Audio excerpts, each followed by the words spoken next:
ഓം നമോ ഭഗവതേ വാസുദേവായ. എല്ലാവർക്കും എൻ്റെ നമസ്കാരം.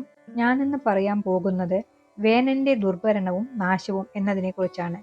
ശ്രീ മൈത്രേയ പറഞ്ഞു, അംഗമഹാരാജാവ് പോയതിനാൽ രാജ്യം അരാജകമായി. കൊള്ളയും കൊള്ളിവയ്പും നാടെങ്ങും വ്യാപിച്ചു.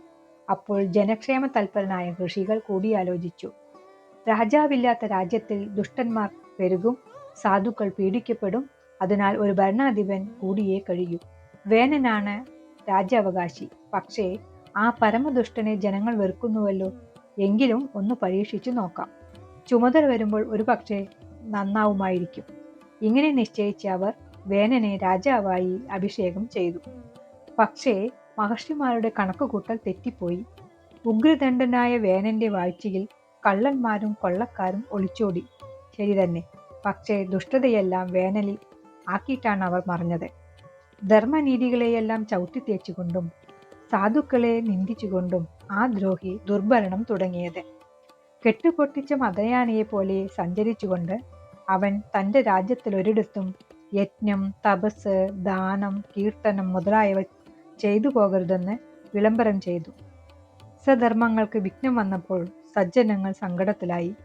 അതറിഞ്ഞ മുനിമാർ വീണ്ടും സംഘം ചേർന്നു. അഹോ കഷ്ടം! ഇരുഭാഗത്തും എരിയുന്ന തീയുടെ നടുവിൽപ്പെട്ടതുപോലെയാണല്ലോ ജനങ്ങളുടെ അവസ്ഥ. ഈ അയോഗ്യനെ നാം രാജാവാക്കി. ഇപ്പോൾ ഇവനിൽ നിന്ന് തന്നെ മഹാസങ്കടം വന്നിരിക്കുന്നു. സർപ്പത്തിന് പാൽ കൊടുത്ത് പോഷിപ്പിച്ചതുപോലെയായി. ഇതിനെന്താണ് പോംവഴി? ഏതായാലും ഇവനെ ഒന്ന് ഗുണദോഷിച്ചു നോക്കാം.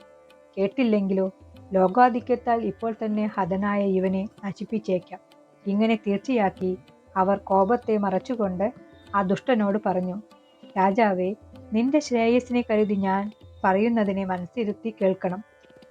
എല്ലാവരും സ്വധർമ്മത്തെ ആചരിക്കണം. ഫലാപേക്ഷയോടുകൂടി ചെയ്താൽ ഇഹത്തിലും സ്വർഗത്തിലും സുഖിക്കാം.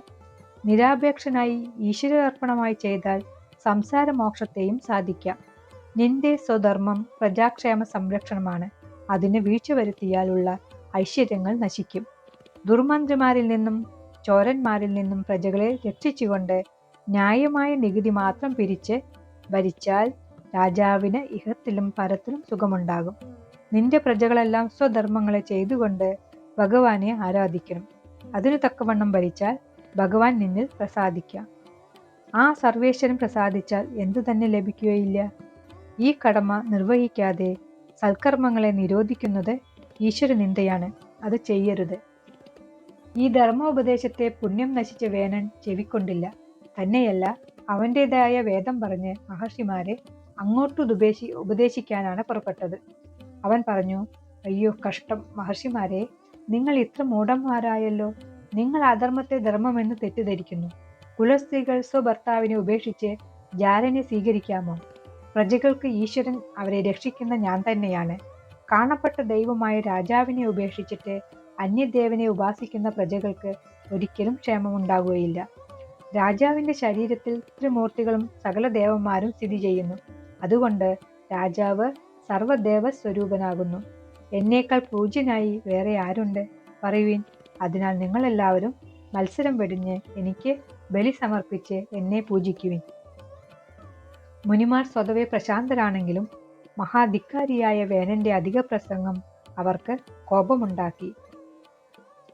ജന്മമുട്ടാളായ ഇവൻ ഇനി ജീവിച്ചിരുന്നാൽ ലോകത്തെ ഭസ്മമാക്കും നിശ്ചയം. സർവ്വലോകനാഥനായ ശ്രീഹരിയെ ഇവൻ നിന്ദിക്കുന്നത് കേട്ടില്ലേ? ആരുടെ കൃപാനുഗ്രഹം കൊണ്ടാണോ ഇവൻ ഈ പദവി ലഭിച്ചത്, ആ ഭഗവാനെ ഈ നാണം കെട്ടവനല്ലാതെ ആരെങ്കിലും നിന്ദിക്കുമോ? ഇവൻ രാജസ്ഥാനത്തിന് അർഹനല്ല. നിശ്ചയം ഇവൻ ഭരിച്ചത് മതി എന്നിങ്ങനെ തമ്മിൽ പറഞ്ഞിട്ട് അവർ ഹുങ്കാരമാത്രത്താൽ അവൻ്റെ കഥ കഴിച്ചു. അച്യുതാനന്ദ ചെയ്ത ആ നീചൻ മുമ്പേ തന്നെ ഹതപ്രായനായി കഴിഞ്ഞിരുന്നതിനാൽ മുനിമാർ വെറും നിമിത്തം മാത്രമായിരുന്നു. വേനന്റെ മാതാവായ സുനീത മൃതശരീരത്തെ സംസ്കരിക്കാതെ മന്ത്രൌഷധികളെ കൊണ്ട് സംരക്ഷിച്ചു. അടുത്തുണ്ടാവാൻ പോകുന്ന ഭഗവത് അവതാരത്തിൽ അത് അത്യാവശ്യമായതിനാൽ സുനീത ചെയ്തത് ഈശ്വര സങ്കല്പത്താലായിരുന്നു. വീണ്ടും രാജ്യം അരാജകമായി ഭവിച്ചു. കള്ളന്മാരും കൊള്ളക്കാരും നിർഭയം അക്രമം തുടങ്ങി. വീണാനുകമ്പികളായ മുനിമാർ വീണ്ടും സമ്മേളിച്ചാലോചിച്ചു, ഇനി എന്താണ് വേണ്ടത്? രാജർഷിയായ അംഗന്റെ വംശം നാമാവശേഷമാവരുത്. ഇവന്റെ ശരീരത്തിൽ നല്ലത് വല്ലതുമുണ്ടോ എന്ന് നോക്കാം എന്ന് പറഞ്ഞ് അവർ ആദ്യം വേനന്റെ തുടയെ മഥനം ചെയ്തു. അതിൽ നിന്നും വേനന്റെ പാപമെല്ലാം കൂടി ഒരു മനുഷ്യരൂപം ഉണ്ടായി. കറുത്ത ഉയരം കുറഞ്ഞ വികൃത സ്വരൂപിയായ അവനോട് മുനിമാർ നിശീത നീ എവിടെയെങ്കിലും ഇരുന്നു കൊള്ളുക എന്ന് പറഞ്ഞു. അവൻ കാട്ടാളനായി ഭവിച്ചു. അവന്റെ വംശമാണ് നിഷാദ വംശം. അടുത്ത ഭാഗത്തിൽ പറയാൻ പോകുന്നത് പൃഥു അവതാരത്തെ കുറിച്ചാണ്. കേൾക്കാൻ മറക്കരുതേ. ഇഷ്ടപ്പെട്ടാൽ ലൈക്ക് ചെയ്യാനും ഷെയർ ചെയ്യാനും സബ്സ്ക്രൈബ് ചെയ്യാനും മറക്കരുതേ. നന്ദി, നമസ്കാരം.